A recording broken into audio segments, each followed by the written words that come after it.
I don't want people to watch me eat. Yeah, Sean's still eating. But why?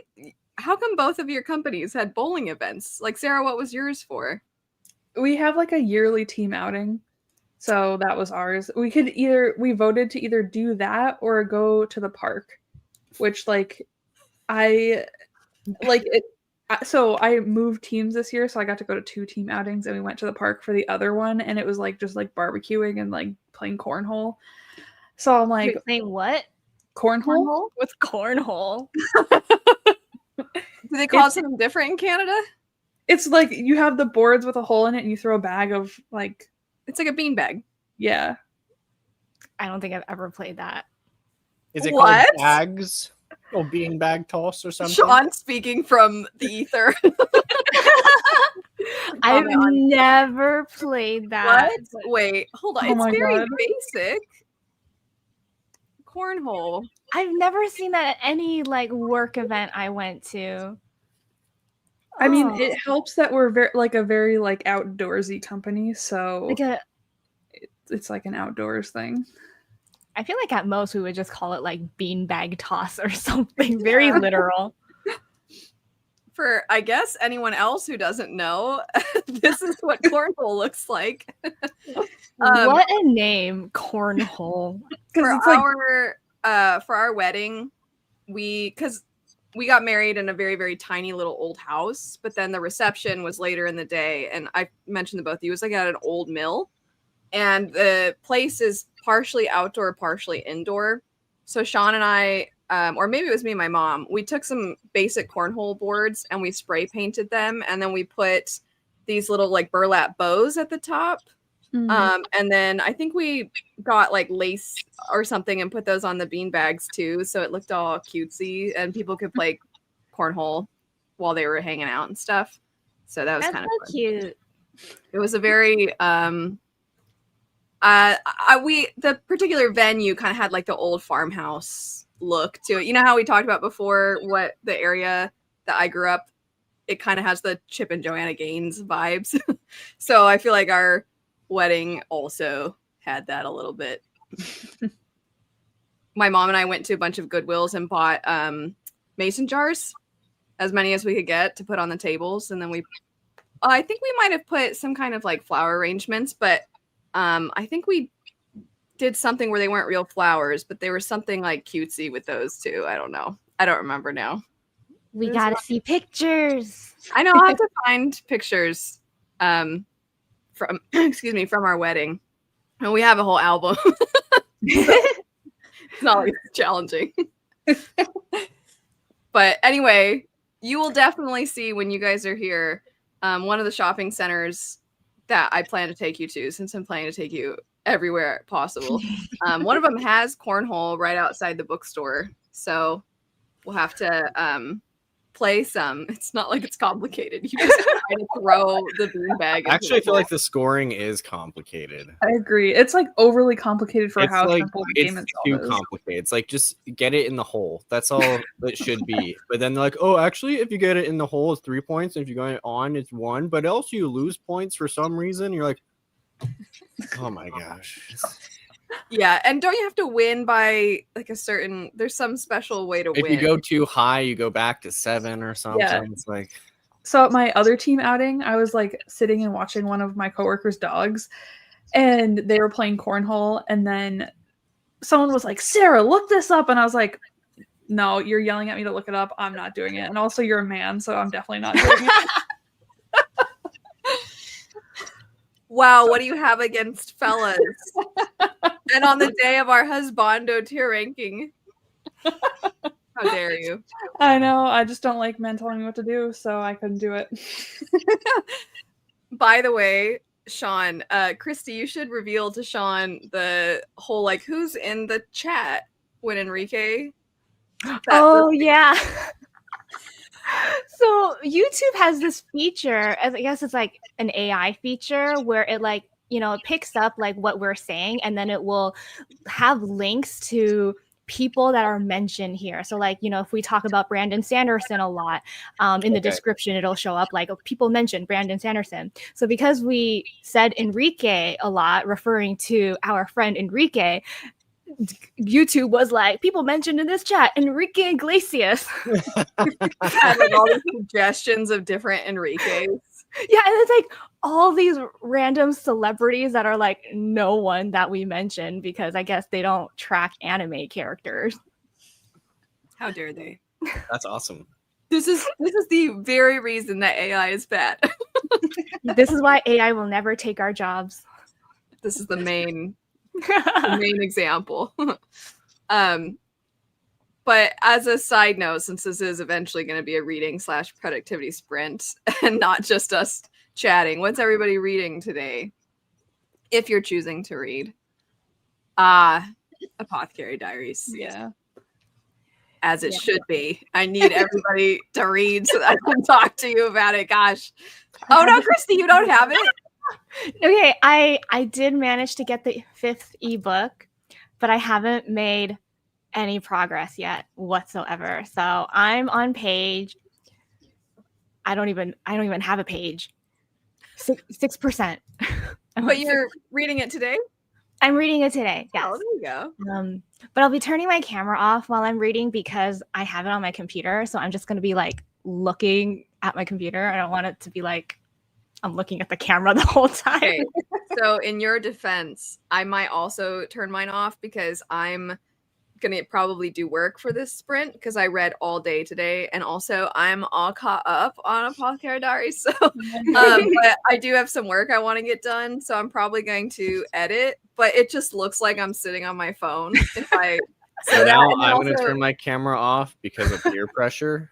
So stop. I'm gonna be all alone. No, you and Sean will be together. Okay, But I also hey, it's not a big deal if it looks like you're just on your phone. You just clarified for everyone what you're doing. You're working. I know, but also because I wasn't done talking. Oh, sorry. Some of my work might be on my computer, so I feel kind of weird like typing and whatnot because it's this computer.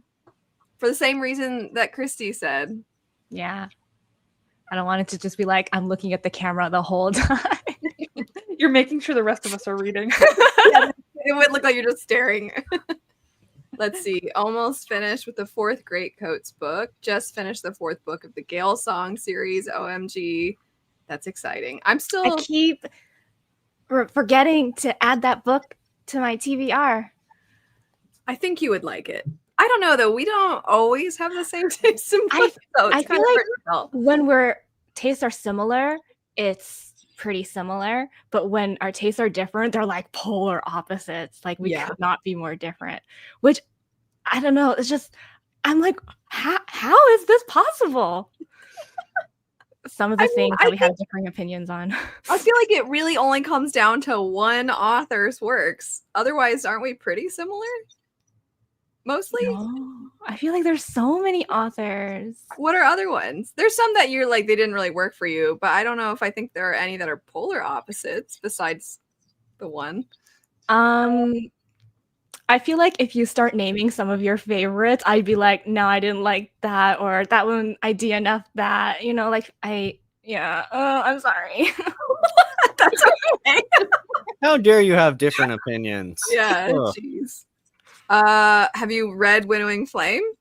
Oh no, I haven't, but I do have the Broken Binding edition, so I'd better love it. If you don't love it, can I buy those from you? Okay, you have first pick. I just got my copy of Jen Williams' other fantasy series, the trilogy, because for a while I think it was only in the UK, and then Broken Binding just did hardbacks of those, so I got those ones. I hope I like it. And then I need to read the other duology, the Talon Sister duology. I need to read that one. I was so excited to buy both of those from the Broken Binding, but I was like, I need to read what I have before I buy more books. So I didn't. Yeah, there are some I think I'm better about that these days, but there are some exceptions. If it's an author whose work I'm like pretty sure, like they for the most part work for me. But also if it's I mean, this is an obvious one. If it's a series I already am liking, then, you know, I'll pick up the next one. But I would say for the most part, I've gotten a lot better. I think there are some exceptions, like with Jen Williams, where the books aren't always very accessible. Like I'm never going to find the I think it's called Copper Cat. I'm never going to find that in any bookstores here. You know what I mean? So I think stuff like that, or self-pub books, obviously, you know, they're not always the most accessible. Sean and I, the last few times we've gone into our local bookstores, even though our friends gave us a gift card and we have a fair amount of store credit, and we'll like hold books throughout our time while we walk through because we'll find stuff. We'll be like, I don't know if I need anything. And Sean will be like, I don't know if I need this either. And then we put them back and leave. And then they're kind of bad. But both of us, I think, are at a point where we're like, we have so many to get through. Sean's worse than me, though, about this, I would say. You never buy yourself anything. Oh, that's not true. I just bought all those Tana French books. Yeah, from Pango. They were like, you got what, 6 books for $20 or something? Yeah. And you'd already read the first one and liked it, right? I'd already read a different Tana French book and liked it. But same difference.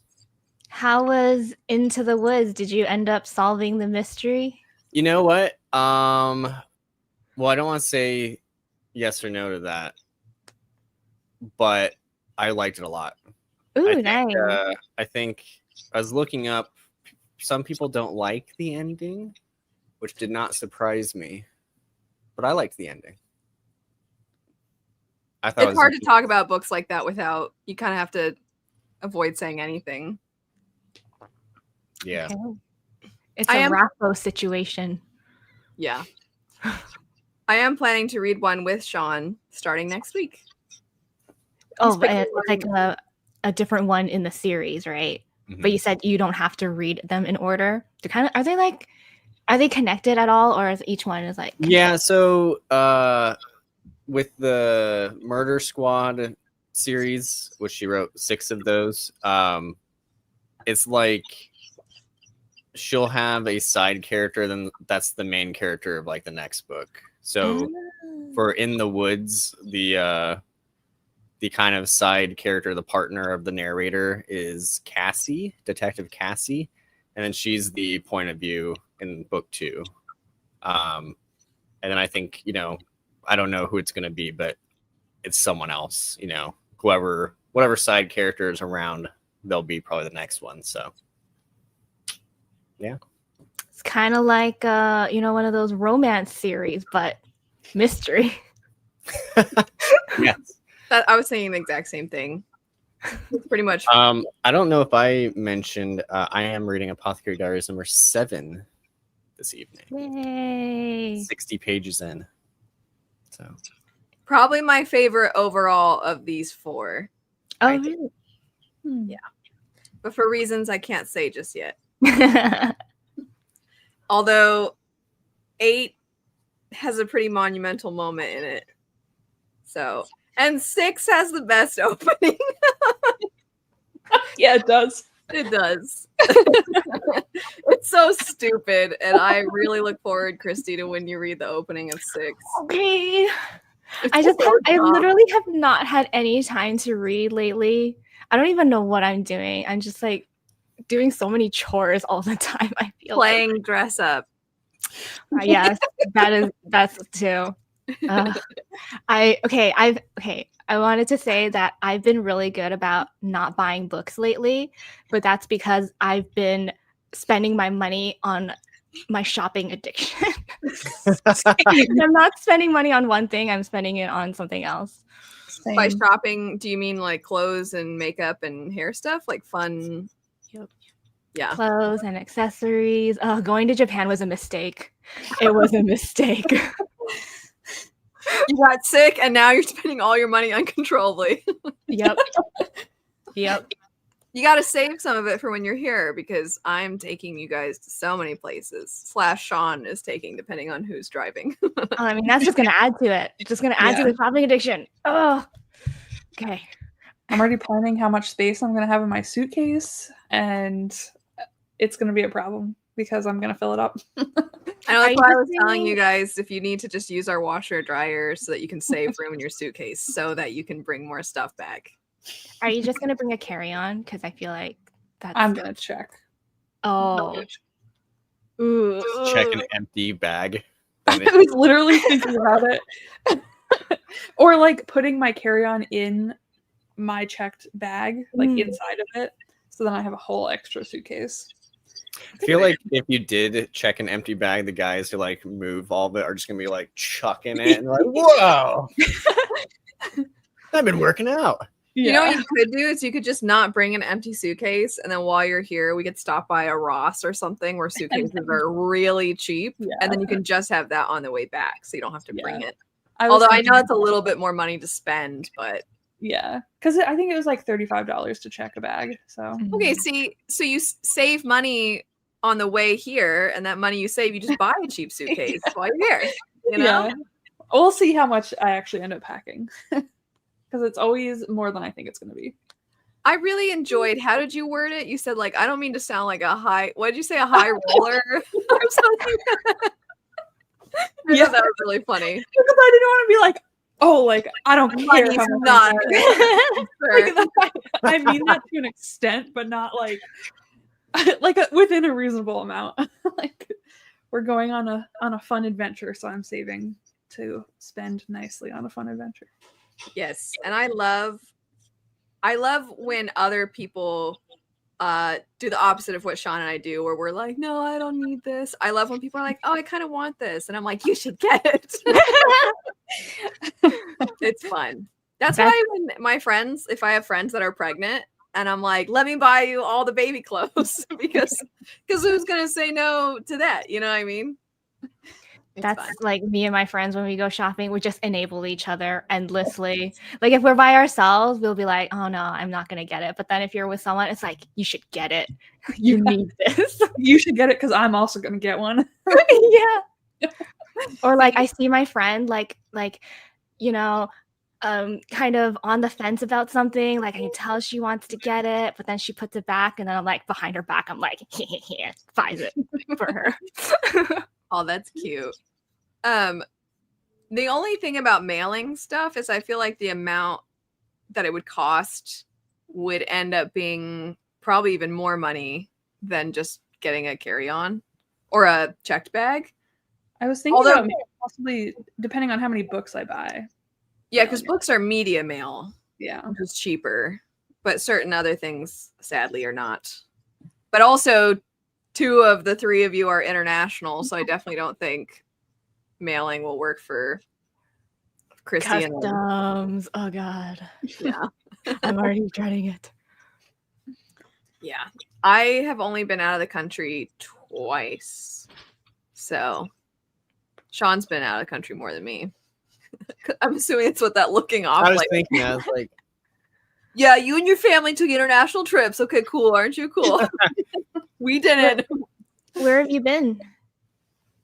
I mean, for me, I was trying to think, it's not so many more times. I think it's like 2 more times. That's double the amount of times. It's double the amount of times. I think Canada twice and Mexico once. So, which is funny because in addition to Iceland and Ireland, which are Oh yeah, you went to Iceland. That's right. I was gonna say it's ironic that the 2 I've been to are not the ones that are connected to the United States.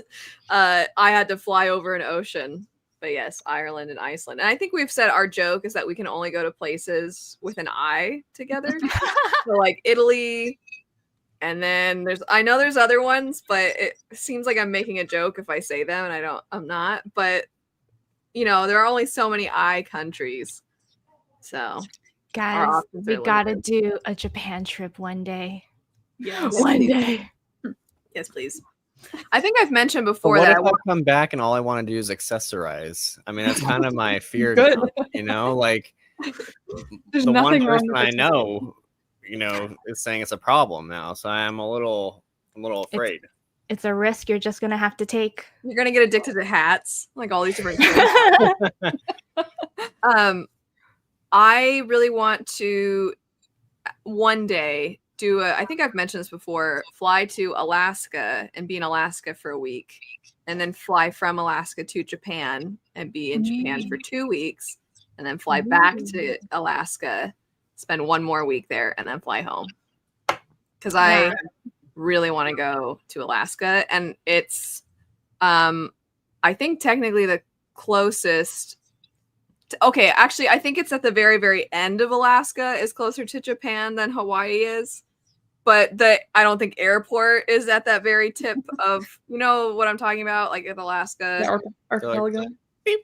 Yeah, I think that's technically closer, but it's not like that's where we'd be flying at. But I think the flight from Alaska to Japan is around 8 hours, if I'm not mistaken. I could be very wrong about that, but I've looked it up in the past, and I'm like, that's doable. I mean, we'd have to fly there first, you know, so I'd want to, that's part of why I'm like, well, if we're already in Alaska, you might as well enjoy Alaska for a little bit.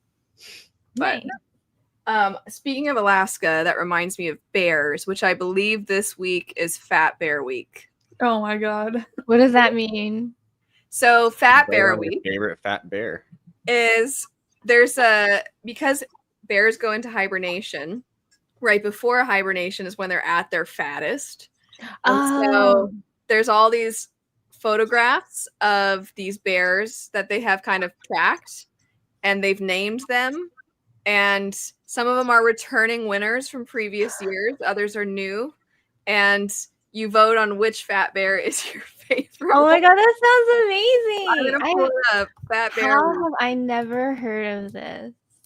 It's so fun. You can vote. It says Fat Bear Week. Vote. Okay. About Fat Bear. I got to share this. Hold on. I got to share the screen. It makes, I just think it's adorable. And also I like bears. So look at this. Fat Bear Week. 2025. The little thing looks like a heart, and it's salmon. So they give you some information about it. And then you have a poll, and they'll show you the kind of before and after. So the beginning to like when they got really fat, the difference, like 909 here gained a lot of weight, you know, got really ready. This one, 99, definitely put on some pounds. So that's a good one. 856. Oh, dang. What a transformation. Yeah. They're bulking up. Let's see.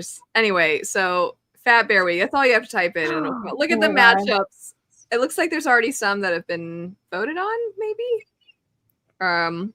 So anywho, there you go. Now you know. That's adorable. I know, so cute. And grizzly bears were always my dad's favorite. Which, speaking of what you were saying earlier, Christy, about when your friends don't buy something and you're like, okay, well, I'll get it for them. I feel like my dad would do that with us too, with me and my sister. Because I always felt bad. I remember both my parents, they were split up. Both of them got mad at me at some point when I was little for being like, but can we afford it? And I didn't realize at the time that a small child saying that to their parent is like soul crushing. Parents want to provide, so when their child is aware enough of money to be concerned about it, it really makes your parents sad because they don't want you to have to think about that. But both of them got upset at me when I was a kid for doing that. But my dad, for like Christmas and stuff, usually he would take my sister and I to the mall and then take a shot. And he was always like, I'll carry your stuff. So if we were grabbing stuff to try on, he'd carry it. He had to carry it over his shoulder like a man, you know. He was very manly. But he would always carry that. He'd carry our purses and he would just follow us around. And then he'd usually sit at some point, you know. And then if we were like, well, I like this one, but I don't know. And he'd be like, let's get it. And it was always very cute. So my dad did the same thing you did, Christy. Oh, I love that. And he'd usually take us places like Ross, where kind of like when you take a small child to the dollar store and you're like, you're 8 today, you can get 8 different things, you know, like, and they don't know. I'm actually by 8 years old, they probably know. But you know what I mean? Like, you can tell them, like, you can get anything in the store kind of vibes. It was sort of like that because Ross is so cheap and it was always right by his house. So there was a lot of shopping ventures to Ross. I don't know if I've ever been to a Ross. What? They're not around here. Really? That reaction. What? You only thought to bring this up now, not when I mentioned it before, talking about suitcases. Now I want to see where the closest one is. Well, you did say you live in the middle of nowhere. Yeah, true. But are they common on the East Coast? There's one in New York. I should clarify, across the lake, like right across the border of Vermont into New York. Not just like one in the state of New York somewhere. There's just one Ross. Yeah. They're all over the place here. Yeah. Because across from Burlington, which is sort of where I live, there is Plattsburgh, New York, which is a very depressing town, but they have more stores than us here. But you have to take the ferry across the lake to get there. Now, sorry, what's the depressing town? Plattsburgh. And why is it depressing? It's just, it seems like every time I go there, it's just like gray outside. And like, I don't know. It's just not fun there, even though they have more stores than us. What does that say about your town? I know. At least we have views. Yeah, that's true. I saw the pictures. They were very nice. Yeah, Sean, I showed him the pictures you sent, and I told him supposedly it only looks like this for a little bit, and he's like, well, when are we moving? Because it never looks like that here, okay? It's fall is starting here. The leaves are changing. How hot was it today? I'm going to check, because, at some point in every conversation, we got to talk about the weather. You brought it up this time, though. You baited me. It is currently at almost 5 p.m., 103 degrees. It's still over 100. Yeah, but it should be, Friday's supposed to be really nice. Friday, Saturday, Sunday, it's supposed to rain, maybe. And the highs are in the 80s. So fingers crossed. Because after that, it's in the 80s and then it goes back to the 90s. But hopefully it's actually staying low. See, I mean, fall here is like this week when I've been walking Luna in the morning. I'm like, it's kind of nice out. And it's like, 80 something degrees. I'm like, hey, that's all right. Okay. I remember one time Sean and I drove up to northern Arizona for the day. And we stopped to eat food. We were just sitting outside eating. And we're like, it's cold outside. And it was in the 70s. But luckily for you all, it will not be that hot. Were we in Payson? I think so. Yeah. It wasn't even like it was that far north. Yeah. It's just nicer. But anyway, it's starting to look pretty where you're at. You'll have to send us pictures. Yeah, I would right now, but it's dark outside already. Which is depressing. It's like 8 o'clock, That's right? the cons about fall. Yeah. You lose daylight so early. The 70s. Well, I mean, it's 8 o'clock, so it's not that early. Yeah, but I it know used to be like in the summer, it's like late until like 9 at least. Yeah. But So Arizona in the winter Yeah. is like my ideal temperature.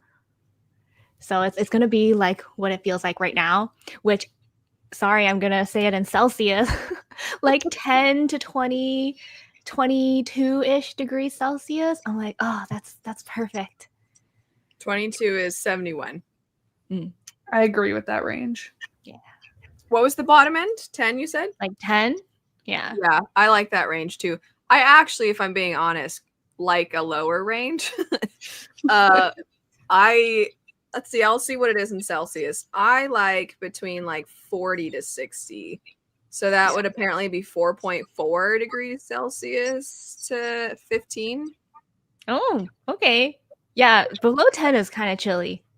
Well, it's like definitely long sleeve, thicker long sleeve. I just like when I'm outside that I start cold and then I get to where I want to be through movement. I don't like when even a little bit of movement now makes me hot. Yeah. Which is why I am so upset for 6 months out of the year here, because that's every day is like that here. So until you get to, I'd say you're pretty safe in December. Some years, even Thanksgiving is not great. Depends though. There have been some Thanksgivings that I recall vividly being like, ugh, it sucks. It's hot. So just depends. Do you guys ever think of moving out of Arizona to somewhere where you can enjoy the temperature like year round? Sean, do you want to answer? Do I want to answer? Yeah. I don't know. The thing is like, as much as the heat is annoying, we don't have like any natural disasters. Yeah. That's a big No, not. no hurricanes or tornadoes or blizzards or earthquakes. Just the Does a occasional blizzard dust count storm. as a natural disaster?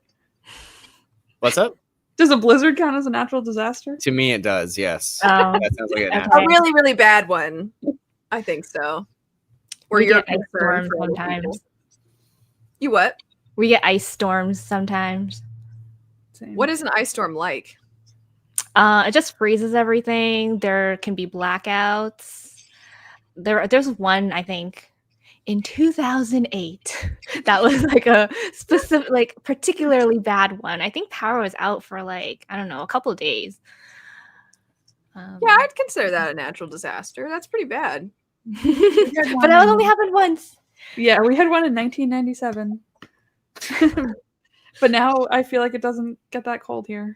So We, a couple weeks ago, had a power outage, or maybe like only a week ago, from one of our storms at around 3 a.m.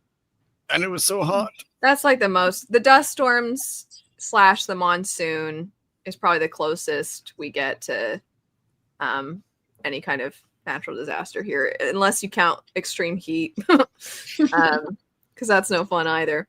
Extreme heat, if your air conditioning goes out, you're like, this is a natural disaster. What am I supposed to do? But yeah, not only is it that we don't have any natural disasters or anything, but as goofy as this sounds for a reason to like Arizona, everything is on a grid, basically, meaning everything is like a square mile. So it's super easy to get around. Parking is usually not a concern. I sometimes think about other places, like Seattle as an example. I've only been to Seattle once, and I'm just like, this kind of sucks. Trying to find places to park. Everything's on an incline. I don't like that kind of stuff. So Arizona is really easy to navigate. And I just want to say, I think you mean the Phoenix area is easy to navigate, because this is less of a Tucson thing for me, because Tucson it was poorly constructed. It makes no sense. Yes, Tucson is okay. The greater Phoenix area, you are correct for sure that it's not all of Arizona, but because Phoenix is, branches out into suburbs and stuff, it's very easy. There's the occasional you accidentally go into some fancy neighborhood that's like up in the hills or something, and that's not as clear cut. But otherwise, there's lots of freeway. It's just very easy to get anywhere. Because I know, like, my uncle lives in LA, and you could walk somewhere that would take no time at all, but to drive there, it's an hour and a half kind of situation, because the roads still make sense. And even though the distance is close, to get there takes forever. And Arizona, I think, is kind of the opposite. Even when something is far away, a lot of times, because we have so many freeways, it's very easy to get where you're going in a decent amount of time, which is why when I sent you a list of like all the things, they're all over the place, but I think we'll be able to fit a lot of it in, which will be a lot of fun. But also, to answer your question about if we've considered moving before, we definitely have, but in the past it was more of like family stuff, especially with my dad.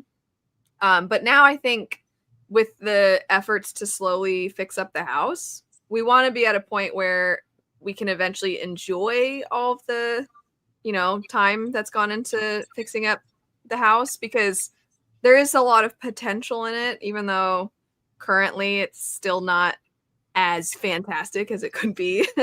And it's just we like the area. I mean, I don't like not being able to do a whole lot outside, but it's not the end of the world, because if we were to go somewhere really cold, it would just be the opposite. You know what I mean? Where the cold season, you're indoors all the time because you can't do a whole lot. Unless you live somewhere like San Diego or something where it's great weather all year round.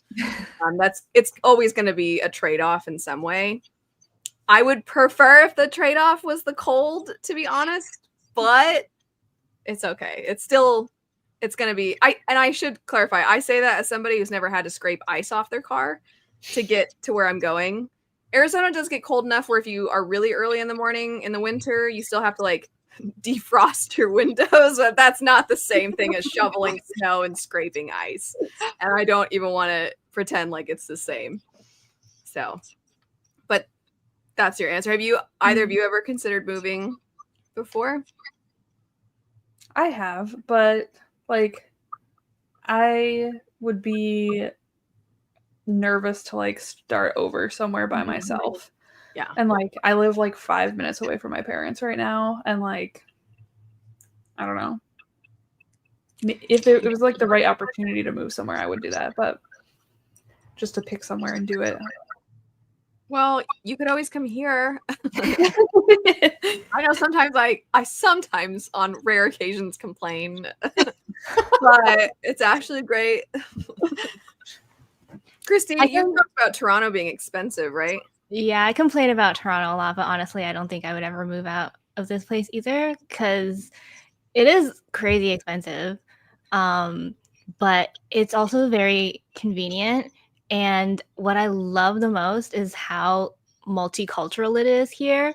Like there's so many different food places from like all different types of cuisines, like right next to each other. I'm like, I cannot step away from this. Like, cause I remember I had a friend from Ohio visit me once, and she was so amazed by like all the like different types of food here. Cause in Ohio, she's like, yeah, there's just like one type of food. I was I'm gonna like, say, to be fair, she's from Ohio. Yeah, kind of what I was thinking. Yeah, like, yeah. So what part of no, Ohio? You know, we're can't live without all of these different food options. I will say, I think Arizona, I mean, maybe I'm just biased, but I don't think so. We for sure have some of the best Mexican food, for obvious reasons. And then also because we're so close to California, I think a lot of people have moved from California to Arizona and then started up restaurants and stuff here because usually it's not as expensive as it would be in California. So I think we have pretty good food options, but I say that as somebody who I'm not the most well-rounded when it comes to eating. So you'll have to tell me. I was talking to Sean. I was like, because neither of us eat sushi, but I was like, maybe we should ask people what a good sushi place is in case you guys want sushi or something. Because I feel like a lot of I mean, I definitely am planning to get you guys delicious Mexican food. And there are some cool places to eat, but they're not necessarily like, oh, you have to eat here for this specific food, aside from the Mexican food. The rest, it's mostly just like the vibes of certain restaurants are cool. This is a random question, but do you have good pizza there? I think so, actually. Because the pizza here sucks. And I had some leftover pizza tonight for dinner, and I was like, this is like eating cardboard. And I'm sick of it. I want good pizza. Are you gonna, when you go to Arizona, you're like, I'm craving some pizza. Like, I came here for pizza. Well, Sean and I went to a place recently that, Sean, where did you see? By the way, we'll start reading after this. But Sean, where did you see that place we went to? Where was it listed? It was in USA Today. Okay. It was. What was that? A pizza place? Yeah, they had like some sort of like.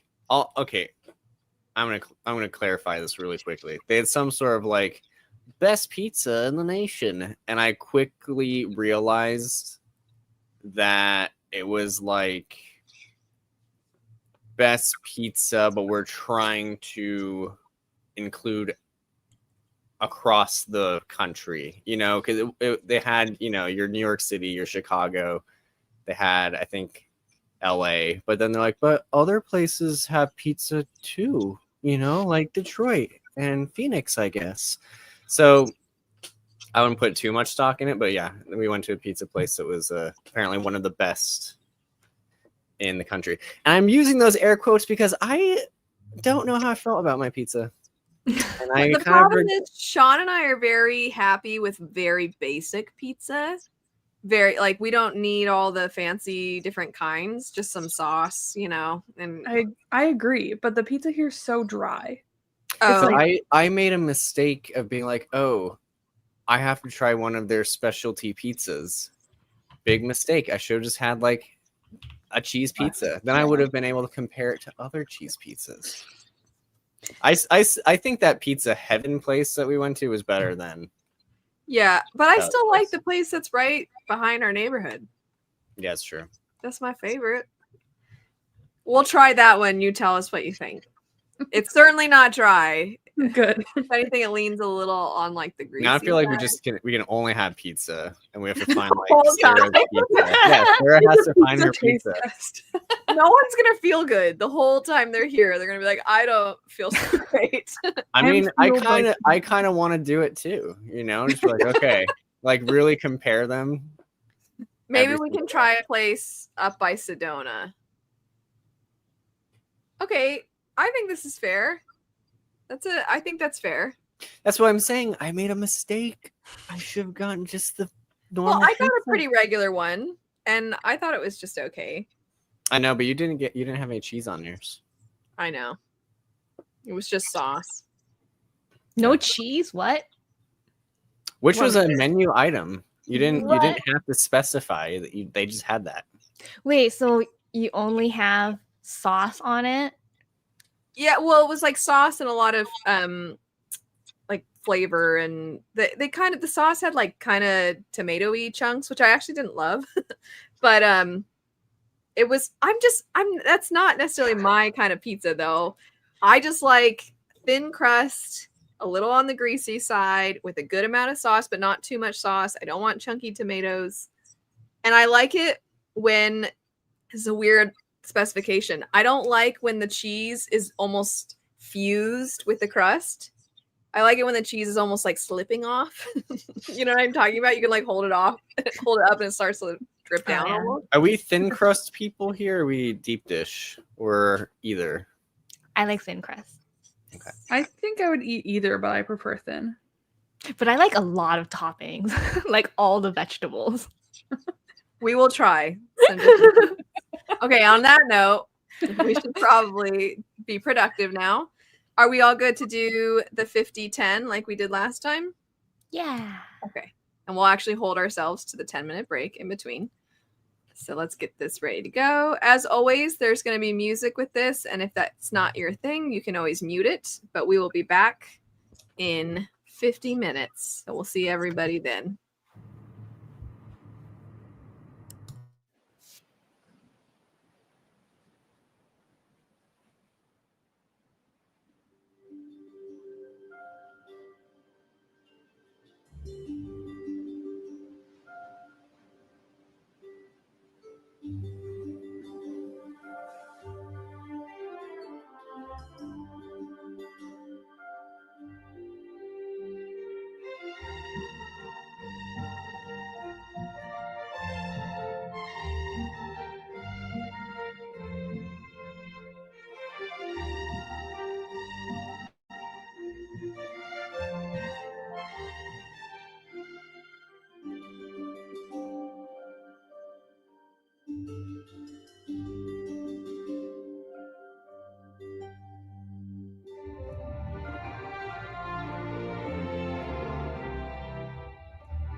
Hello.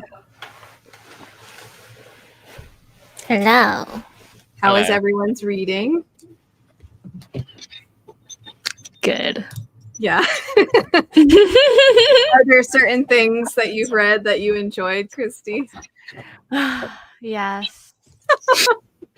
Can you say in the private chat, since I'm guessing you can't say spoilers, or can you allude to Not things? really spoilers, but just like he's like, you know, he's not sleeping alone, and then I hear. Sorry, I think there's an echo. Hello, testing. Okay, good. Was that Sarah? Might be It could have Sean. been.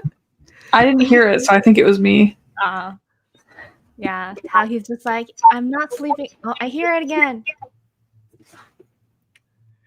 Try now. I just muted Sarah. Okay. Hello. Okay. Yeah. Sorry, Sarah.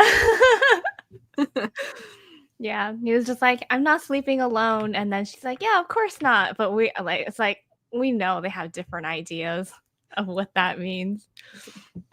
Also, not okay. I'm gonna try to be as spoilerless as possible, but only people who have watched. They probably don't even remember. But there was like a certain character who I was like, oh, like some like a seiyuu or a voice actor I know voices them. They're kind of like a big name. It's not the one that we all talk about. It's somebody else. Okay. And I'm like, does that mean that they also appear later? So no one knows who this character is, right? Like you won't know. And then I asked Sarah, like, oh, like we asked Sarah, like, does he appear later? And Sarah's like, I don't think so. But I'm reading this. I'm like, he's right here. Right from the beginning. You shouldn't trust my memory at all. Okay, so sometimes Sarah and Sean are the Which same character is it? person. Which character is it? Can I say, like, people are not gonna know Can you put in the private chat? Okay. But truly, Sarah, Sean has done that same thing. He'll be like, I don't know. Yeah. Well, because I like whipped through these books, so like I was like, I'm not thinking about this like details. You're like, who cares about these minor characters? I'm just here for Mamo and Jinji moments. Yes. Am I allowed to read what I sent to you, Elle? I don't think it's a The other spoiler. I day, just think it's or did funny. you send No, it I to sent me it to today? you just now. Or Oh. earlier. It's super funny. You can say. Just don't. Maybe. I mean, I don't even think it matters if you say the characters. So this is a good line. From what Mao Mao could deduce, the Emperor and Gyoku were engaged in some pretty advanced hanky-panky. Pretty advanced hanky-panky. I have a folder on my phone of screenshots of good quotes, and that's one of them. Christy, when did this person appear? Did they ever appear in the show? Yeah. I remember, now that you said who it was, I remember you talking about them. They definitely appeared on the show. When did they appear in the show? Can you recall? At the end of the second season. Are we thinking of the same person for sure? We're not thinking of the other person you mentioned this for?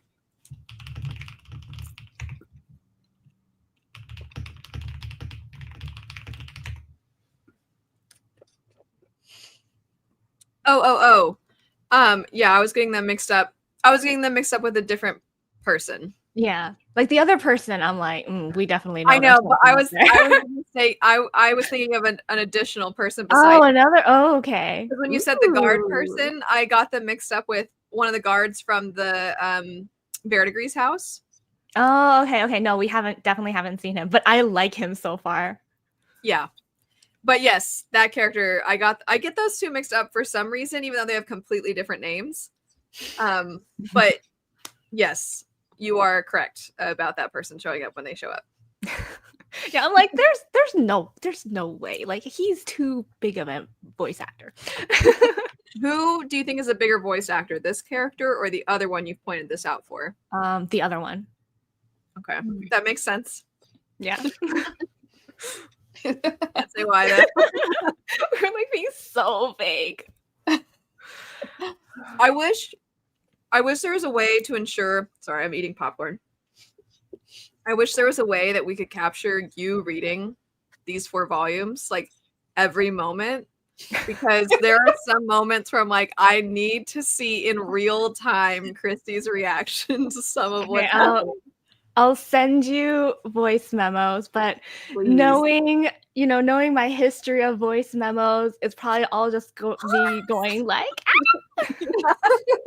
and then just like really high pitched cursing.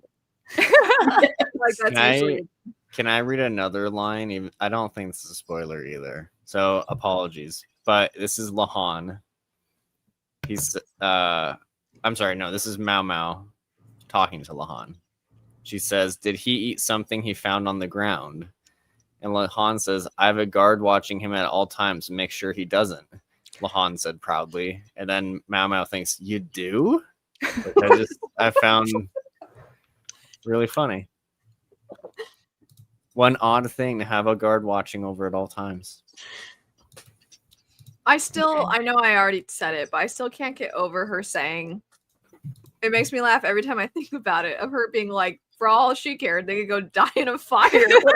That's so out of the blue, so aggressive.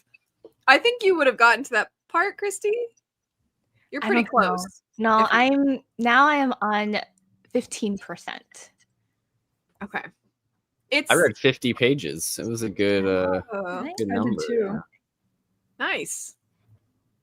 Sean, have you gotten to what you think would be the interaction that I've told you about, or no? I don't know what that means. Okay, then probably not. Well, I don't even remember what interaction you're talking about. What are you talking about? I know, but I purposefully not told you any details about it. Who's involved? It's like when you get there, you'll know kind of thing. Well, we have this ongoing thing where when we read things that the other likes, or watch movies the other likes or whatever, there'll be certain things that if we've consumed that story first, that we'll be really moved by or will really stand out to us. But then we're like, is the other gonna really think this is a big deal or no? Oh, is this a moving thing? Huh? Is it moving? Like, oh, like. I just think it's a good conversation. Oh, I don't think I got to a good. It's like the most amount of words Mau says at once. Oh no. Okay. No. That is a good She's conversation. just being annoyed at everyone currently. I do Classic the Mau. same. Yeah. I do the same when I'm like watching things with my boyfriend, like things that I have seen, and I'm like, I want to know his reaction. So like we'll watch something and I'm just like watching him instead of watching the show. And then when we get to that part, I'll be like, right, shh. Like, and he'll be like, I guess. That was me when Sean was reading one of the volumes of Spy Family, one of the newer ones, where at the end, something like the very end, something happens where you're like, wait, what? With a certain character who gets introduced. And so I was just sitting next to Sean, like pretty much right in his face. And I was just like watching his eyes read the text and then widen. Do you remember this, Sean? Mm-hmm. Yeah. One funny quote that I highlighted in the beginning of this novel, she smacked him on the forehead just hard enough to keep him from getting any stupider. I really like the artwork of her and the boy at the very beginning of that one. It's kind of sad. She looks so upset and he looks so sad. Should I show it? Because I have it right here. Yeah. Sarah, how was your reading? It was good. I just got to a good part that I find amusing. I actually forgot how much happens in this book before the things that I recall happening happen. So Which one are you on again? 6? 5. Yeah, so. Well, I'm still very excited. But Sean, you're really close to the part that I'm waiting for you to get to. Kind of. I mean, it's pretty short.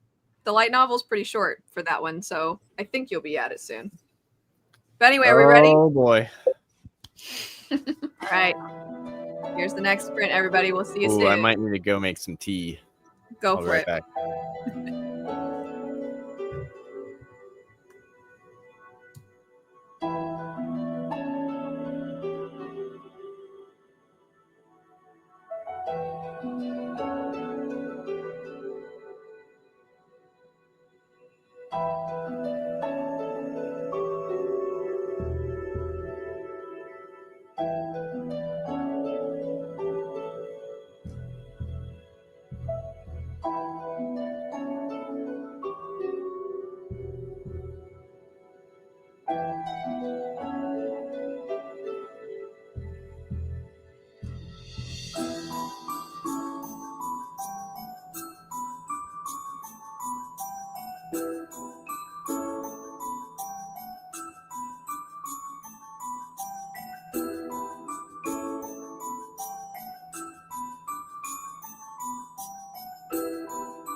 Hello. Sarah emerging. I'm sleepy. It is much later for you. How And is you went- everyone's reading? And you went bowling earlier too, so Yeah, that used up all my energy. How is reading? things are happening. There's another mystery, but I'm like, ugh, at this point, I can't tell. Is this a one-off, or is this going to add up into something bigger at the end? I'm gonna guess. Can I guess? Okay. I'm trying to think. Yeah. This? Is that the story that was told? Yeah. Is that what you're talking And about? a little further than that, but Okay. I just typed something else. well, that too. I know that the second Okay. one is definitely. I'm like, I feel like that's going to be like a big plot point. But yeah, speaking of that, the first one thing I highlighted was like in the story, and then Mama was like, a celestial nymph, right? I can see a real one for free. Sean found that funny too. I do enjoy that. She can't be fooled. Yeah. But I'm like, yeah, that might come up later. I don't know. I'm like so paranoid now. I'm like, everything could be hinting at something See, bigger. Why in volume 11, sorry, I know, but in volume 11, I really felt like I almost thought I had an idea of how she foreshadows. And I thought, okay, we're always gearing up for pay attention. Something's going to come of this. You know, I thought I was pretty familiar at that point. And then I just feel like volume 11 took me aback. And so everything you thought you knew was a lie. Maybe not everything, but there were some things that I was like, Ginshi is Mao Mao's son. why do you? Well, he is older than her, so there's some magic involved, I guess. Or is he? How is your reading, Sean? It's not been my favorite stuff, to be honest. Oh yeah. Yeah. It's I mean, I can't really say a whole lot, but I don't find Mao Mao's new comrades that interesting. I'm kind of like, all right, cool. So, Well, I'll remember you said that, and then we will check back in at a future date. See if you still feel the same. currently, I don't find them that interesting. That's fair. Sarah, what do you think about what you've read?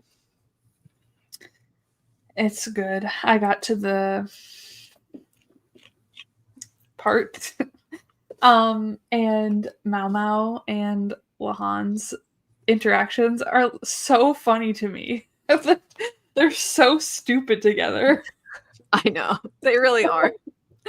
She I like can't wait. whistles. What? I can't wait. She like whistles at one point, and he's like, "Why are you doing that?" Like, it's just so funny to me. Oh, Like, you're I thought- saying Lahan. Yeah. Oh, okay. Oh, that would be fun.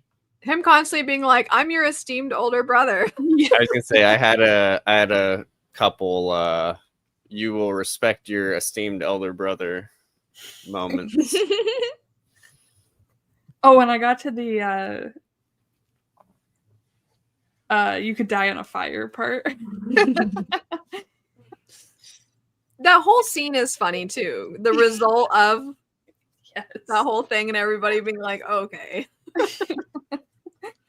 It's great. I was starting to work and then my mom called me. So she was so funny because I thought I heard voices. I was like, Yeah. what's going on over there? So my mom was like, "Did you guys get a new video game?" I was like, "What?" And then she's like, "Did you get a new game?" And I was like, "Are you referring to something?" And then she was like, "You sent me all those pictures." And I was like, "Oh, so you know how I've been my Ghost of Tsushima propaganda where I'm trying to get everybody to love it and play it because the next one's coming out next week." So I don't think your mom's gonna play it. No, I don't think that. Yeah. But I more just wanted to send her pictures. A collection of pictures that I sent to you. I sent some of those to my mom. And let me see what I said to her exactly. Because I don't know if she let's see. I said, "Feel free to make fun of me since I know you couldn't care less, but look how pretty this game is." And then I said, "This is just what it looks like while running around. These aren't special cutscenes or anything." She doesn't care at all. Just to be clear, she really couldn't care less. And she just didn't reply. So, and this was a while ago that I sent her all these. So when she's like, "Did you get a new game?" I was like, "I don't."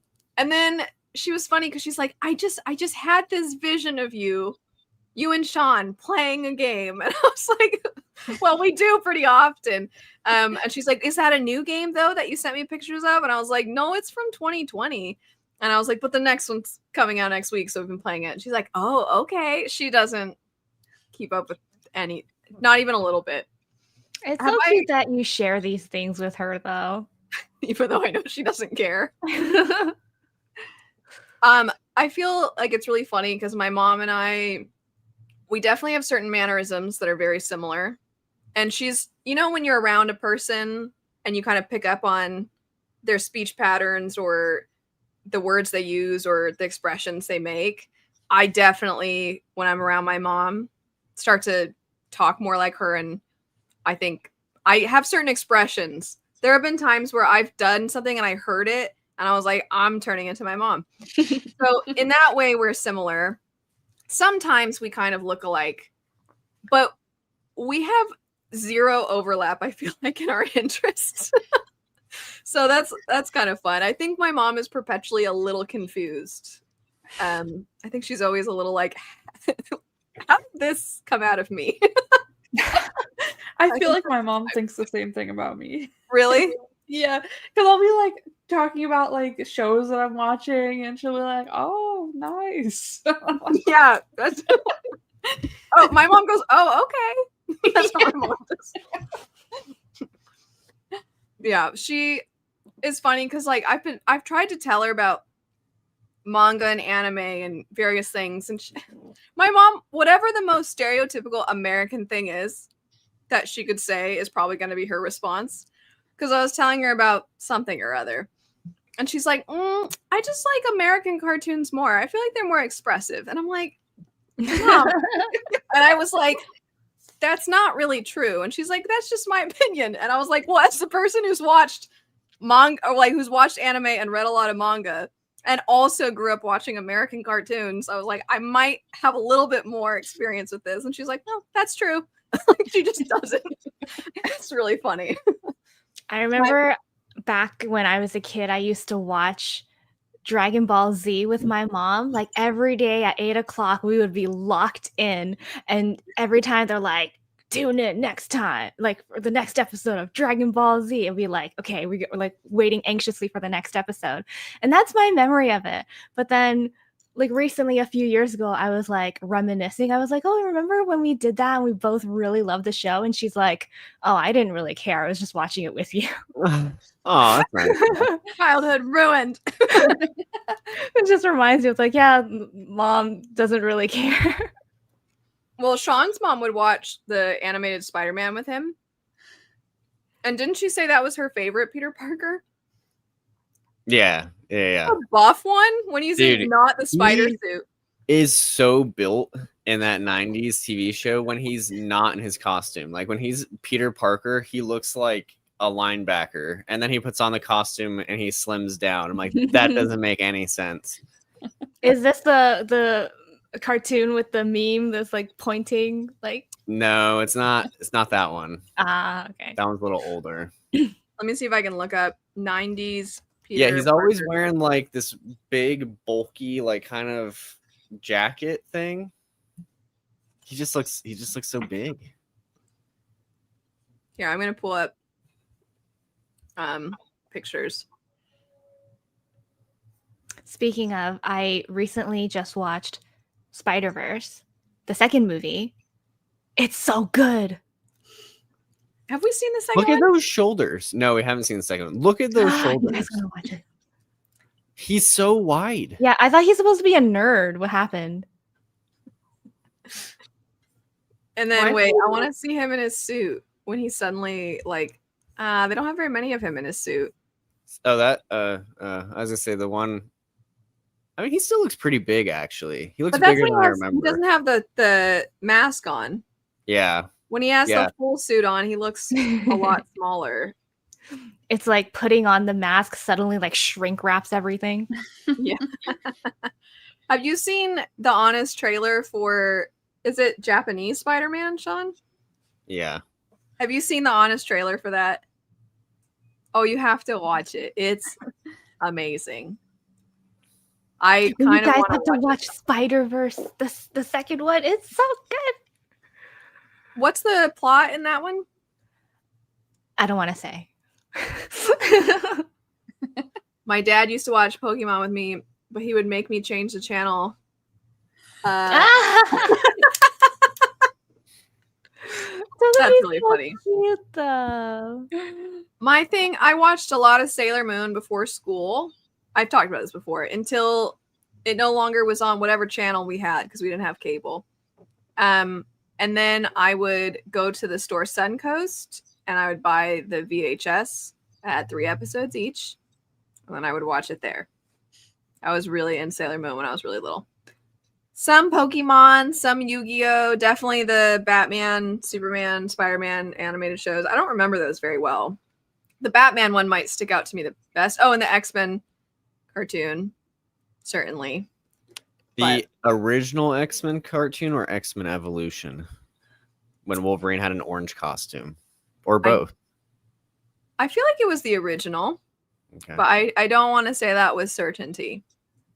I only remember the yellow one. What's the yellow one? That's the original one. I think that's the one I watched. Okay, yeah, because I don't remember him in orange like ever. So I brought up Thundercats to my mom just the other day, and she's like, "What is Thundercats?" And I had to explain to her Thundercats, and she's like, "You guys watch that?" As if she watched every moment of cartoons with us, and I was like, "We did," but she has no memory. But also, I was like, it's fine. Any Thundercats fans out here? I Am I the only know one? what that is. Oh my I don't know what goodness! You've had to explain a lot of shows to me. But, okay. Well, no, I won't make people listen to Schnarf. There was a period of time where I watched cartoons as a kid. And then at some point, I feel like I watched shows that I should not have been watching with my grandma. Like my grandma, when I was little, she would babysit me before school, and then she'd take me to school and whatever, because my parents, they both worked. And so we would watch a lot of The Price is Right, which that's fine. That's not a big deal. Our favorite game was Plinko. We always got really excited when Plinko came on. But if my grandma was watching me like over the summer or something, it was Jerry Springer and other shows like that I should not have been watching as a little kid. And my grandma would be like, "Oh, these people, they behave so crazy." And I'm just like, okay. Like, I don't know what's going on. I'm See, like 7. Wes knows what's up. Schnarf. It's right, But My childhood was Sailor Moon, then Digimon and Pokemon, Dragon Ball Z, Escaflowne, Gundam Wing, Card Captors, Inuyasha, Naruto. I'm saying everything in like chronological order, and then doesn't those are look the familiar. Thundercats. My all right. dad I'll pull had- myself out. My dad had cable at his house. So when I would go to his house, I would watch Rurouni Kenshin. And I was always sad that I couldn't watch it at my mom's house. They never showed that were on the channels that I watched. I think I watched it on Cartoon Network, but I think it was late It would show it, I think, later because it was slightly more mature. Konami. Even though Samurai X, which I know there's different Samurai X's, there's a Rurouni Kenshin specific Samurai X that's like a prequel movie, and it's very violent. So the show is not that bad in comparison. But then when I watched the movie, I was like, I should make sure that nobody comes into my room while I'm watching this. This is really violent. Even though my parents didn't really care if I watched rated R movies when I was young. They caught you watching. Okay, that's another thing I watched. I think too young of an age. America's Next Top Model. I feel like that show is damaging for young people. Yeah. Seeing these like, you know, conventionally perfect looking people, and then they just tear them apart and insist they need makeovers, and you're just sitting there like, well, all right, I guess I'm a bag of trash in comparison. You know, one show my mom and I were obsessed with when I was a kid is So You Think You Can Dance. That we watched. That was our show. And we actually went and saw them live one year after the show when they were doing their little tour. And I remember that my foot was broken. So it was kind of difficult to get around the area where they were performing. But that was fun. That was our thing. But I don't feel like I watched a lot of the quintessential cartoons that a lot of people our age watched growing up. SpongeBob. Yeah. I know. I just told Sean the other day that when you guys are in town, I feel like you and him, I was like, Christy is going to complete the parts of you that I do not. And it's all that one part is the SpongeBob quote. My SpongeBob references just go into the ether, and I have to laugh to myself. What was it that you were saying? Or I might have brought it up or something. We were at Chipotle. And you said something, or it looked like you wanted to say something, and I was like, is this a SpongeBob moment? I don't remember, though. But anyway. I mean, I feel like there's just so many. What was the one from the other day? I don't remember. I feel like before I go over there, I gotta brush up on my SpongeBob knowledge. You really don't. You have so much. Did I ever tell you about when my mom hit the light switch that our PlayStation was connected to on accident? No. Oh. I've heard this story. I've told this before. Apologies to anyone who's heard it. My sister and I were playing Final Fantasy X. Surprise, surprise. And because we were small children, we were really bad at the game. So this part that is actually pretty easy in hindsight, we were like, we finally did it. We finally beat this boss. And then we were like watching the cutscene that happens after. And we were all excited. And my mom came in. She was like, what are you girls doing? And then she hit the light switch to turn it on. But that light switch was for the outlet our PlayStation was connected to. So when she hit the light switch, it just turned the PlayStation off. And we hadn't saved it. And we were like, no.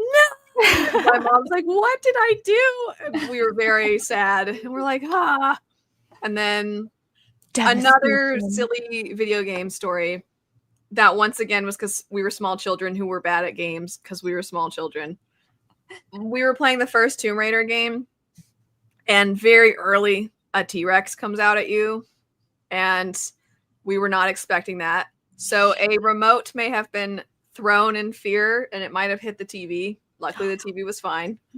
And then my cousin came over, who's the same age as me, meaning she was also a tiny little girl. And we were like, here, Cheyenne, you try it.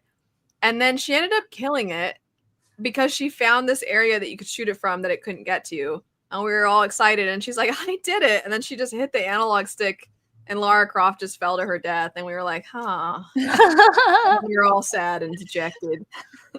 But it is very fun to go back and play those and be like, wow, little kids suck at video games. This was so easy.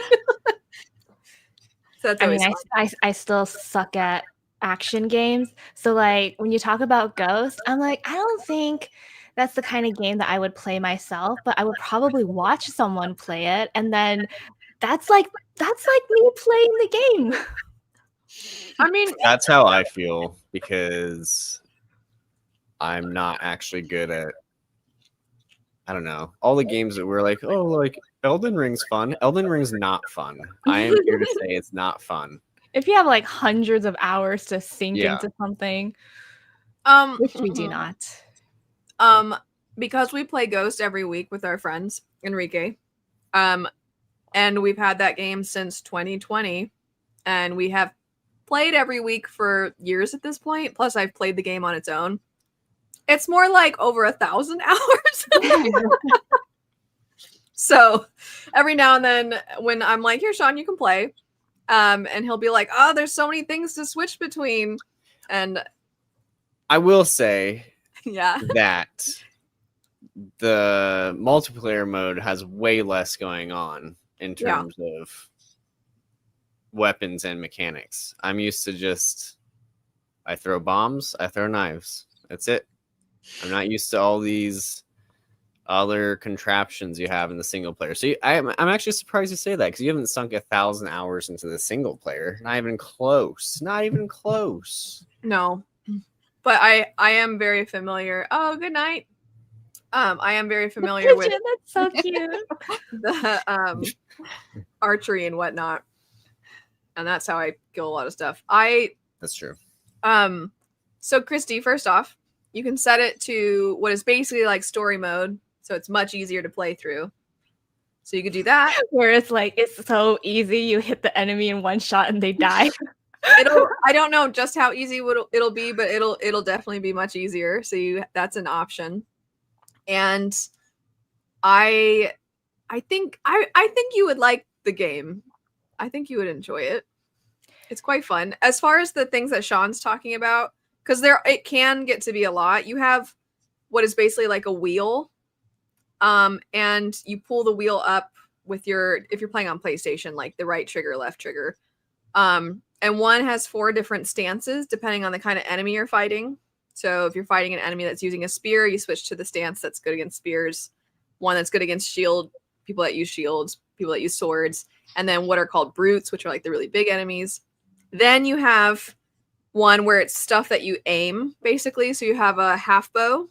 This is where it gets kind of complicated. You have a half bow for short range, a long bow for long range, and then you can throw, and you actually have a separate wheel for this option. You can throw wind chimes to like distract enemies or get them to come over to where you are so that you can take them out individually and it won't alert other people. Or you can throw firecrackers to get a bunch of people's attention in one spot, or black powder bombs. And then forgetting what the other one is at the bottom of that, blowgun. And there's 2 different kinds of darts. You can use ones that make them hallucinate or ones that just instantly poison them and kill them. Then you have a whole separate wheel for a bunch of other stuff. Oh my god, Like this is throwing too your much. I'm like, I know. I'm like, Sometimes I'm just maximum looking 2 for weapons. a simple thing and I can't find it. And then I'm like, well, I'm going to die. But you can just stick to the thing that you like to do the most often. Because the other wheel is like kunai, which are knives, and then sticky bombs and stuff like that. So if you play smoke bomb, yeah, or lighting your sword on fire.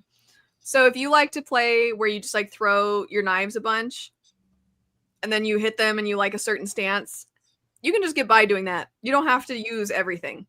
You can just like throw your knives and then hit a couple people while they're stunned and you'll be fine. You don't have to. If you want to have a really fun time, just play Red Dead Redemption 2. The best game ever made.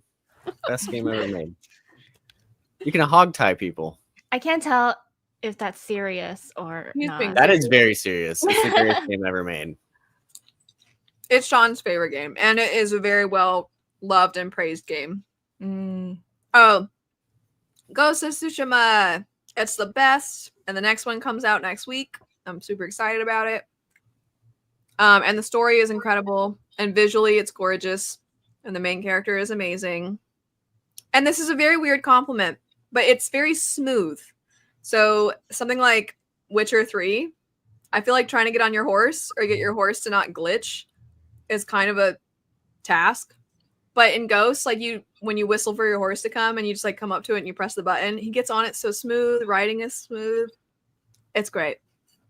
This is true that it does teach you as you go, but playing New Game Plus and then just handing me the controller, I was like, uh-oh, I don't know how to do this. because you just start with everything. I gotta finish The Last of Us first before I can touch anything else. But my problem is that like when I start playing a game, I'm like, I can't play it until I have, I have time, I have hours at my disposal to just like sink into it. If I only have like 30 minutes, I'm like, I'm not gonna like go through the trouble of like turning on my PS5 and like doing all the things, because by the time I like get settled in, I was like, oh, time's up.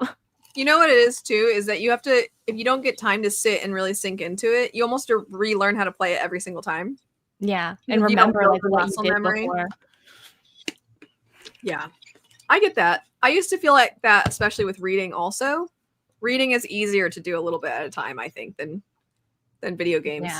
Yeah. That's why 30 when I minutes played is enough Effect, time to rob a bank in Red Dead Redemption, or go hunting, or you could cook the meat you've hunted, or you could do anything. You can do whatever you want. I will say Arthur Morgan is a quite charming but infamous character.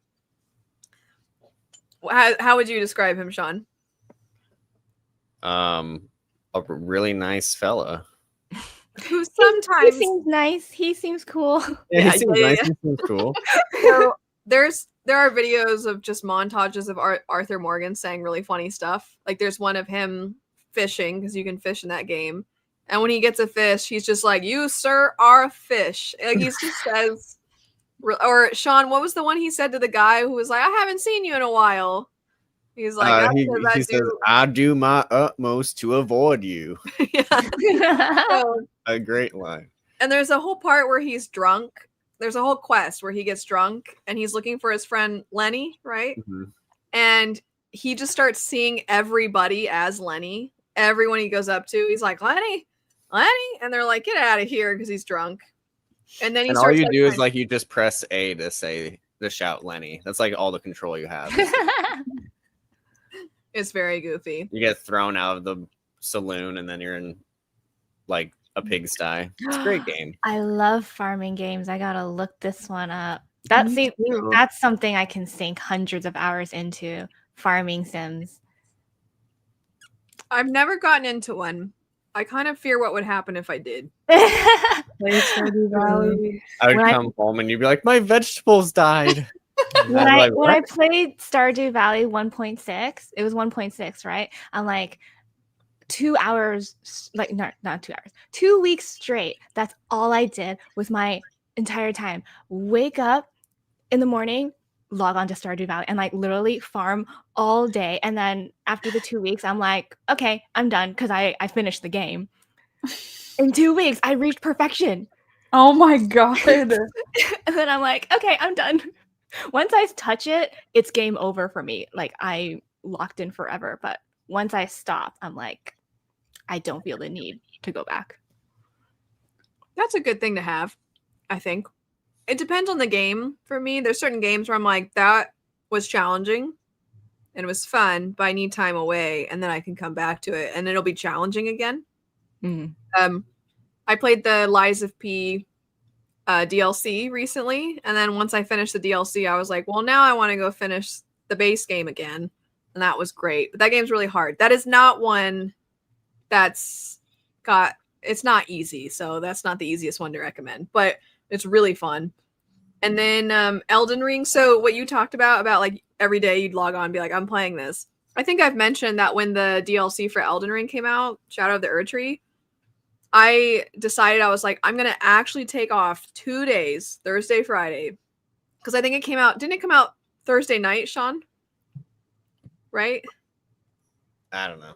Okay. Well, you requested time off too, because I think we were going to like hang out.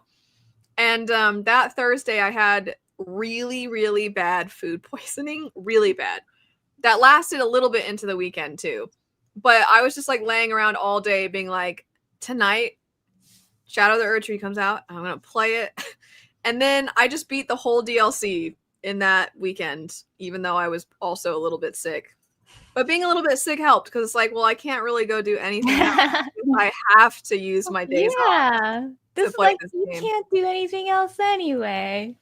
Oh, taking days off like on release day, that sounds so fun. Oh, it's the best.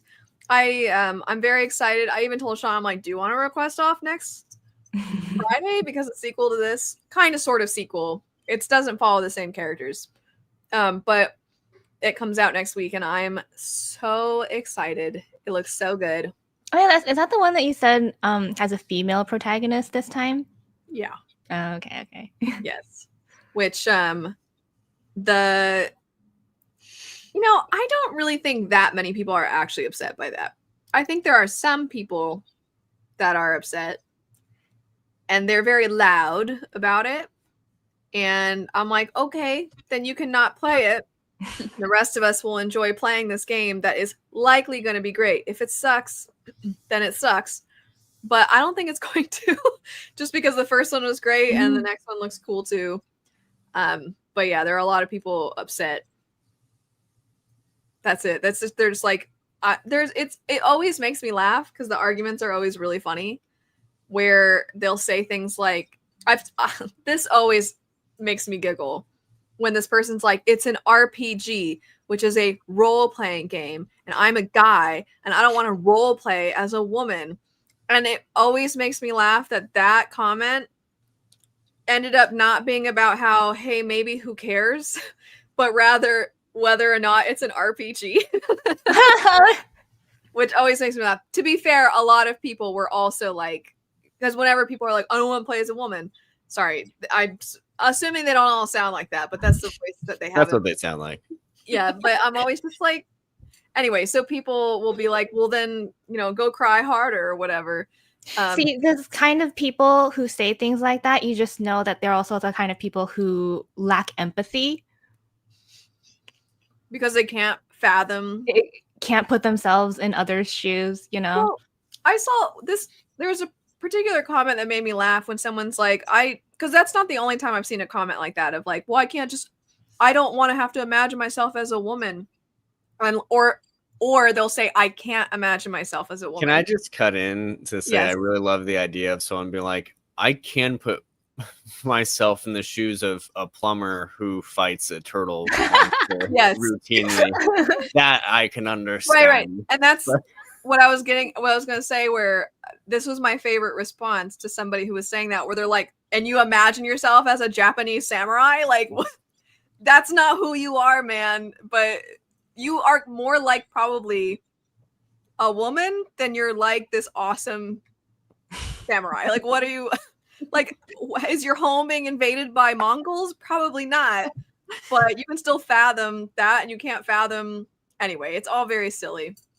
And I just don't think there are actually that many people that are that upset. And it's funny, too, because some people will be like, they'll say things like, it's not historically accurate, which is very funny for a few reasons. One, if I'm not mistaken, in the first game...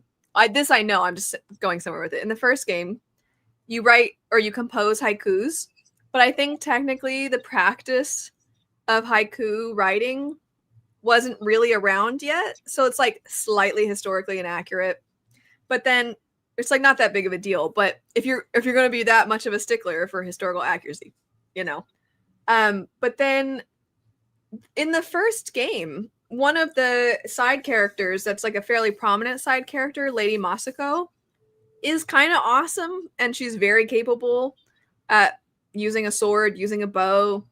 And then there's another character who is a really fantastic archer, and his former student was a young woman. And so there's the lady, Yuna? the other, yeah. Yeah, and then one of your main other side characters, the one that Sean's talking about, she was a thief, but she's like really capable, and she fights alongside you all in some of the more main quests, like storylines. So I'm just like, did you guys play the first one? You know what I mean? Like, I kind of feel like you maybe are just jumping on a bandwagon here. But, if maybe you're genuinely upset and you genuinely can't handle it, which, that's, you don't have to buy the game, like I said. Imagine that being your problem in the world, though. That's why I always want to ask them, like, these are your problems? That's There's it. people dying, Kim. Exactly. Also, there are so many video games out there. Like Mhm. there's so many games to play. You don't The like that one? majority of which have male protagonists. Yeah. Yeah, exactly. And none of this is the part that always makes me laugh. None of these people are upset about Eve from Stellar Blade. I've never seen someone be like, I wish I could have played as Adam or whatever his name is. No one's ever like, it should have been him as a protagonist. So when they're in unbelievably skimpy outfits, then it's fine. We just don't want to play as fully covered women or partially covered. Sometimes they're not even covered that much. Anyway. Because women aren't people. All right, clip that part. We're spreading that around. Anyway, I knew I was trying to avoid talking about the fact that that's a controversy with the game is that the lady is your main character. But you got me started, Christy. Sorry, I feel like I'm always like sending you on these tangents, and I'm like, oh, sorry, I didn't mean to, but you're the one that should have sat back with your popcorn. I just really quick want to pull up. It's okay. I always love a good L rant. I'm gonna look up most ridiculous outfit for Stellar Blade. Are you allowed to show that? Yeah. That is a good question. I'll just share what pops up. I won't click on any specific one. By the way, the combat in this game is pretty fun. So I'm not hating. The combat's fun, but I'm amused at the discrepancy. I mean, those are some fun outfits. These are actually not the most revealing ones. Wait, I do love the random bear outfit.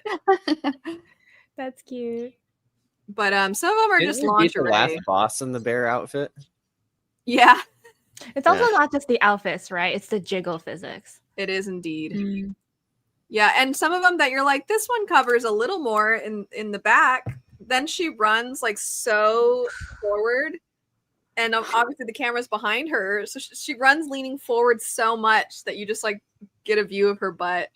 So that that's why I sent you those pictures of Sean like standing like her. Oh, yeah. The sides of Sean people don't get to see. You played Nier Automata, right? Mm-hmm. Yeah, and then there was like an achievement if you try to like look a certain area. Really? Like a trophy? Yeah. Oh, that I didn't know. Probably because because you never did it. Yeah, it's like one of those like PlayStation achievements. Like if you look upskirt, it's like I don't know. You know, I don't know a ridiculous achievement. Is it like pervert? Is that like the name of the? Like actually, let me look it up. You know, the ridiculous achievement I got in a game that I didn't know existed was sliding down a mountain for a really long time in Witcher. That was an achievement because that's what I like to do. I'm like, can I climb up this? And then when it finally got to a point where I couldn't and he just slid down and then it said I got a trophy and I was like, hey, those are the kinds of trophies I get. The trophy, the achievement name is "What Are You Doing?" Okay, I like that they vibe you. That is pretty fun. I appreciate them calling you out like that. That's kind of creepy too, though. Like if you get that, you'd be like, "Oh my gosh, who's watching?" You have to do it. It says you have to do it 10 times though, so you have to 10 like, times? intentionally do it 10 times to get that. 12% of players on Steam have gotten that. Surprisingly low amount. How about on PlayStation though? Can you look up how many people have gotten that on PlayStation? Maybe it's the 10 times part. Maybe they do it once or twice, and there's like, yeah. I can't remember twice, if I know this because I saw it online, or if I did it myself. Like, what happens? What is there? Oh no, it's just it's hard to control. Christy slowly revealing how she knows about this. Are there any other really weird ones that you discovered? No, because I'm pretty sure I died in like the very beginning, and then I think it was in the very beginning I was like, oh my god, this is so hard, and then I gave up and never turned it on again. But one day I'll get back to it. I started replaying it recently, but then I started replaying Ghost, and I've been doing that instead. You gotta play Expedition 33 also. Oh, that too. Oh my god, there's too many. Is that one turn-based? Mhm. Okay, Oh, it is? good. Yeah. I Although used you to do have say- to block though, like Or block and dodge. dodge in real time. I guess you know what I mean. Like when they take their turn, they're going after you. You have to like press a button to block or dodge. I used to say that, like, back when I was a kid, I'm like, I don't like turn-based games. Like, I don't know why I said that. But then someone pointed out Pokemon is turn-based, and I was like, you know what? You're right. My world view has changed. I was strongly influenced by Final Fantasy X to have a heavy bias in favor of turn-based. But only if it's turn-based done well. Some turn-based games they're not done well because they try to add weird mechanics that aren't fun. Like, oh, if you're standing on like this side of the enemy, then you can do this, and you're just like, what? I don't know. Some of it's boring or not fun, but I like it when you kind of have to strategize. I feel like Expedition 33 did a good job. They did a great job. Yeah. They made it so that it actually takes a while to get used to the timing of when you parry or when you dodge, and each individual enemy I think is pretty different. So you also have to kind of keep track of that enemy takes about this long in their moves. So that can be a little bit, and you do kind of have to get accustomed to it. But the kind of fun part is that once you do a bunch of the extra stuff, then the main mission stuff is really easy because everything else is a little bit harder. Dark Souls 3 taught me I hate parrying. So in Elden Ring, because a lot of the Souls games have similar play styles, I just feel like the reward for parrying is not as good as it could be. I know sometimes it's really good, but I just decided I would be a tank. And I'm like, I'm going to up my health and my strength as much as possible so I can take hits as much as possible.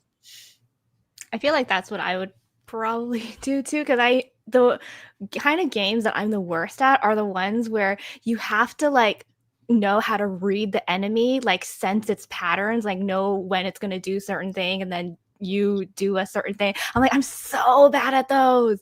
I don't know why. Like, I just can't I just can't read the patterns, and I'm just like moving everywhere.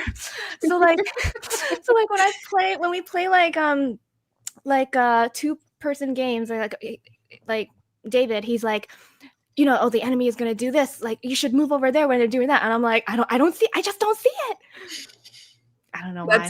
Expedition 33 might be a little challenging. Yeah. I was trying not to be like I think there might be an easier mode for that one too, though. I focus on casting and stay as far. That's Sean. Yeah, I was about to say I'm a cowardly mage. You're a beam boy. And Sean, he'll watch me play and he'll be like, why don't you just like hit it from afar? And I was like, I literally can't. I don't have like any magic. I don't have any weapons that have a distance. I have to get right up. That's the downside. I've never said that to you. I'm not. You've definitely, yeah. About distance? While playing Elden Ring, you're always like, oh, I always forget you can't just like shoot it from far away. Huh. You've said that. You've said it watching. I mean, I'm aware that you just have a big bonk stick, you know? That's all you got. No, I know, but when I play, you'll be like, oh, more like it sucks watching you. Like, I'm like, why would anyone choose to play like this when you could be really far away shooting spells at it? That's all I mean. Do that. Yeah, I know. But it is fun. And I used to just dodge basically everything until the final boss of the DLC was so strong that I was like, I have to learn how to use a shield in this game. And that completely changed. So when I did playthroughs after that, it was with a shield, and I was like, wow, this game is so much easier now. So that's fun. But dodging was not the way, I discovered. And then Lies of P, especially, you would think it would reward you more for parrying. And it kind of doesn't, like it does, but not as much because you get the like satisfaction, and then you have to do it a number of times, and sometimes it takes a lot, and you're like, I would rather just try to take them out as quickly as possible. The final boss of that game's DLC was challenging, I gotta say. I want to know other people's thoughts, but I don't know how many people have played Elden Ring and Lies of P. So I don't know how people would compare. Actually, the final boss of Stellar Blade was challenging too. What was that? Literally the letter P? Yeah. For Pinocchio. Oh. He looks like Timothée Chalamet. So much. He does. I'll show you. Lies of P. I feel like they had to have modeled him like after. Sean, did the Honest Game trailer even talk about him looking like? My God. I don't know. He looks just like him. They say something about like you look like a little Victorian boy or something like that, which is true. Anyway, it's fun. I enjoy it. All of these games, with the exception of Red Dead Redemption 2, I can confidently say I started and then got mad, and then I watched Elle finish them. Like even Expedition 33, I feel like at the beginning I was like, I really have to focus on learning how to block. I know it's a big part of the game, and then I was like, I suck at this, and then I was like, I don't want to play anymore. But I'm here for the story. I'll watch for the story. I always will be like, do you want to play? And you'll be like, no, it's fine. It's too late. It's too late. A lot of people passed me by. With Lies of P, it was very obviously inspired by Bloodborne, and so it looks a lot like Bloodborne initially, but once you get past the beginning area, it definitely is its own thing. And I would say the DLC exceptionally so. But I know some people stop playing pretty early because they're like, oh, this is just too much like Bloodborne, but it does do its own thing, I would say, pretty quickly. Not in the gameplay necessarily. Like the gameplay still remains similar to Souls games, but the aesthetic, I think, looks very Bloodborne-esque right at the start, and then it kind of transforms. And I also rage quit Bloodborne, so right on track. So, Christy, of all the games, which one that Sean and I never shut up about? For Sean, it's Red Dead. For me, it's a collection of games. Which one do you feel like you're most likely to play? Before your deathbed, as you put it. Before my deathbed. Expedition 33, I'm interested in that one. Also Final Fantasy. Which one? I'm like, probably 16. Oh yeah, you think you'd do 16 before 10? Yeah, just so I can see what all the hype is about. I actually really like the 7 remake, even though I have no idea what's going on because it's bonkers, weird. It makes me laugh. I unfortunately have not, but I love Persona. I love Which Persona. one is your favorite? Both to Victoria and to you. 3 is my favorite and the only one I finished. I haven't played 4 yet, even though I got it on my 23rd birthday, and I still haven't played it. And I got about halfway through 5, and I don't know why I stopped. But then it's like I stopped, and then I'm like, I can't pick it back up again unless I restart it. And then I just never restarted it. But then after 5 came out, Royal came out, and then was it another version came out? I'm like, there's too many now. Only played 5, but love it. Oh. Yeah. I haven't played really any, good. But I did start Metaphor Refantasio, which is it the same people or is it just inspired by it? I think it's the same people. I haven't beaten it, but I started it a while ago. As much as I could go on and on about video games, it is, I think, almost 11 for YouTube, and Sarah has looked sleepy for a while. So I'm focusing, I'm listening. I'm soaking it all in. Yes. So before we hop off, Sarah, what was the name of that game recently that you Blueprints. Oh yeah. My God, wait, where is it? Let me add Are it these to your my notes? wish Are you gonna list. show us? Yeah, I'm gonna show you my notes. $38. What's that what? reaction? Huh? What is Where that is it? reaction? Is Oh, I that guess that's Canadian dollars, right? Yeah. Cries in CAD. This was my okay. This was my first page, but then I had to make additional pages. Dang. Have some Sean's little face? Wait, what is happening? What is this? drawings. These It's are all her my notes. notes for this game. Because it's like a puzzle mystery game, right? Yeah, so you are a child that has inherited your great uncle's house that has 45 rooms, and you're trying to find the 46th room. Ooh. And so it's like a grid, and like each doorway you go into, you have a choice of 3 different rooms that you go into. So you're trying to like So it's like the shrine of choosing. I was thinking. Can I just say, if you started that by you play an alcoholic detective, I would have been like, sign me up. But, you know, and then I hear child solving mysteries. Like, forget it. I don't want to be a kid solving mysteries. it's very atmospheric though, and like there's mysteries everywhere. And my friend, like, she got it like on release day and like loved it, and she's like, you have to play this game. And I was like, I will eventually. And she's like, even once you reach the 46th room, that's only the beginning. And I was like, how could that only be the beginning? And then there was probably 3 weeks ago I was playing on a Friday, and I was like streaming so that she could watch, and I was like, oh my God, I think I'm gonna get to the end. And it was like 11:30, and I was like, I am so tired. But you can't, so each day you have a certain number of rooms you can go into, so you can't save during a day, and then once you reset the day you have to redo everything.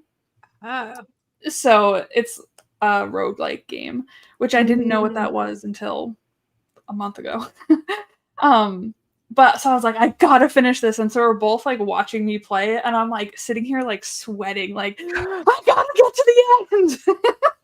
And then like I got to like room 46, and I was like, you're right, it is only the beginning. Like there's there's so much. It's so fun. Oh, sorry. I do like patterns and trying to piece things together, so I wonder if I would get really into it also. I love puzzle games because it doesn't require me to have reaction time. Yep.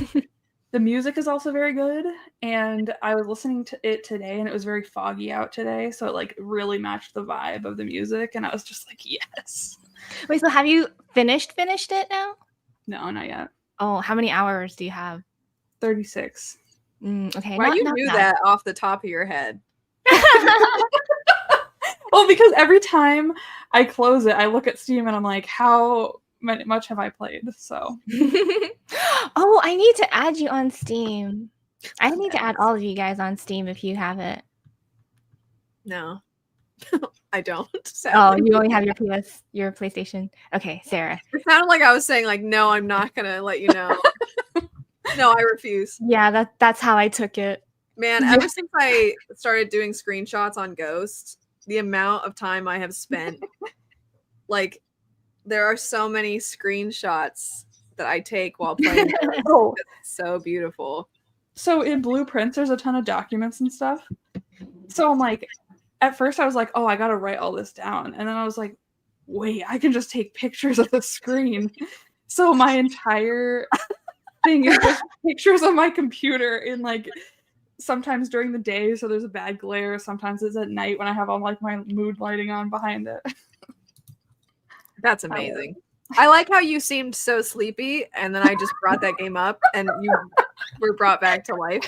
Yes, I love that game. So I'm playing that, and then I also need to get back to Christie, Ace Attorney. Yes, which one? Where are you now? I'm on the second one. Okay.